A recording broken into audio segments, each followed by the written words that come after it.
Hey everyone, welcome back to Upside Down Data. I wanted to give some thoughts quickly on this drama that's been playing out between FTX and Binance and actually what seems to now have been the resolution.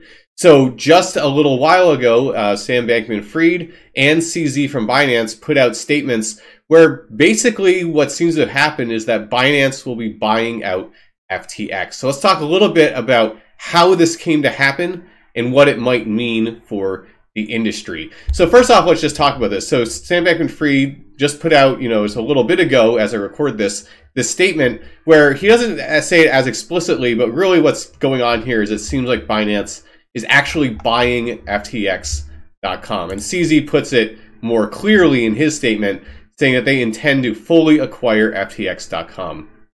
So this is obviously a big deal. This is the biggest exchange in crypto, Binance buying out another one of the largest exchanges in the space. That is a huge deal. So how did this happen? How did it come to this point where Binance could acquire FTX? Well, it all started with the Alameda Research balance sheet getting leaked. So if you're not familiar, Alameda Research is this trading firm that's heavily connected to Sam Bankman-Fried and FTX. And it was, SBF was one of the founders of Alameda Research, and there's been this very tight connection between them and FTX over the years. And so what came to light from this balance sheet leak was that a lot of Alameda Research's balance sheet was held up in the FTT token, which is the exchange token of FTX. And in fact, they had actually taken out a lot of loans against a decent chunk of the FTT that they held. And so that then created concerns that there might be liquidity or solvency issues if those loans are not being able to be met, or if there is suddenly a margin call. So if the value of the FTT token drops too far, then all those loans, the collateral will be liquidated, and the Alameda Research will not be able to basically add margin. They'll end up having to liquidate other positions, and then they'll go belly up, was basically the concern. And so what happened then was Binance came out and publicly announced that they would be selling all of their FTT tokens that they have, which is around 500 million. And, they refused some offers from Alameda Research to buy those tokens from them over the counter. Wanted to sell in the open market, which then led to this situation where we got the FTT token crashing, because not only was Binance selling, or at the very least saying that they were selling, but then, of course, when you have a big player saying they're about to sell a bunch of it, other people are going to try to front run that, get out early so that they don't have to, be the one holding the bag as the token collapses. And so we saw this massive sell-off happening. You see the wick going all the way down to $14. It has bounced up notably since that announcement from SPF and CZ as I record this. But the thing that was a bigger issue, and I think what really ultimately caused the fall of FTX, was not this whole thing. This was just kind of the beginning. What really caused this to happen was the bank run that then ensued on FTX. Because a lot of people got concerned that if Alameda got into a lot of trouble and went belly up, that actually FTX could go under as well.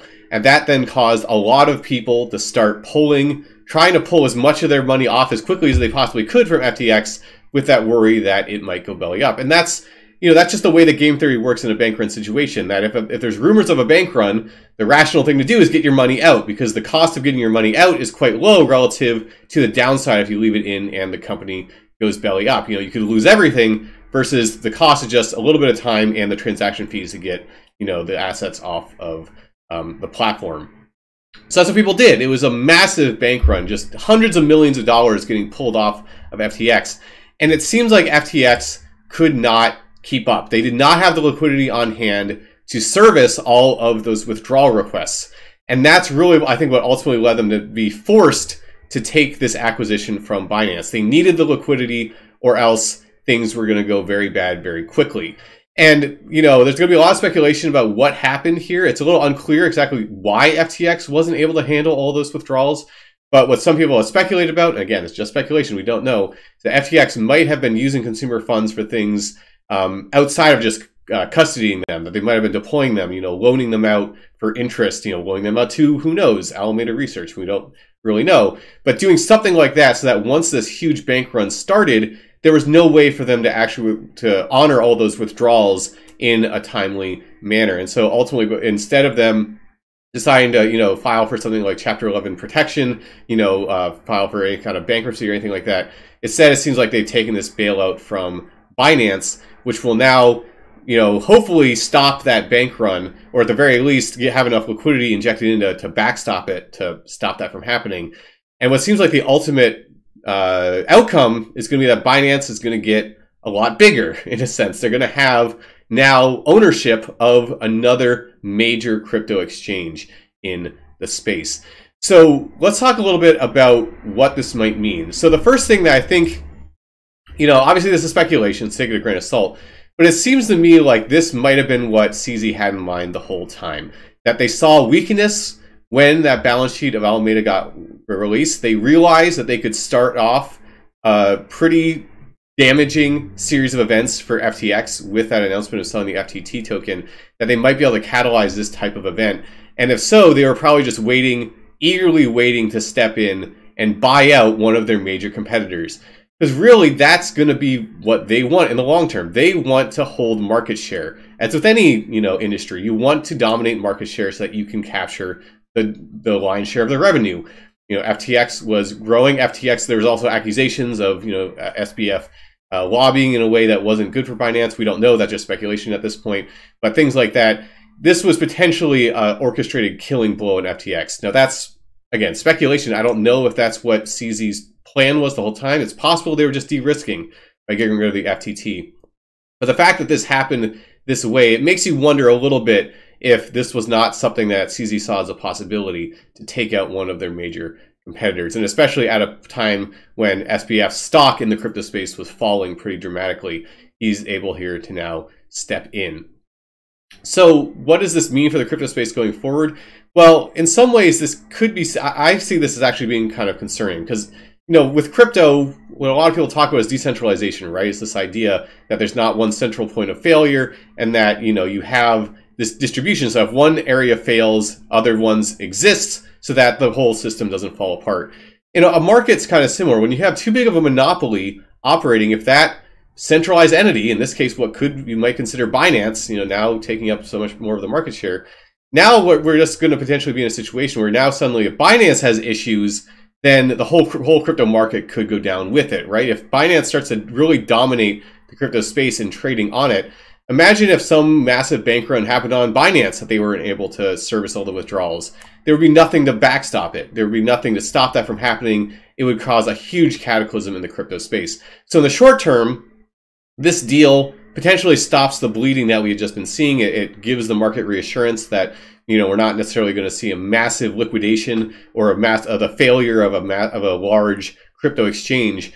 But going down the road, this creates a more centralized market where now suddenly Binance has a lot more power in the crypto space. They're going to dominate more of the market share, and unless other competitors come in to, you know, try to take that market share away, or other, you know, existing platforms like Coinbase, for example, are able to get a larger share, Binance is going to have an outsized wield outsized power. And because there's so little regulation in the crypto space, we just kind of have to trust that Binance isn't going to do anything stupid and not get themselves into trouble. And I have to trust that they're not going to make similar mistakes to like maybe what FTX did that made them vulnerable to this kind of situation.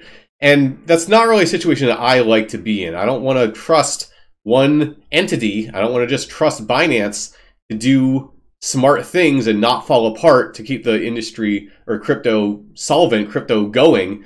I don't want to worry about this. I have to worry about this black swan event where something happens to Binance, the whole market craters. But it seems like, at least for now, that's where we are potentially. And I see that actually as being very concerning.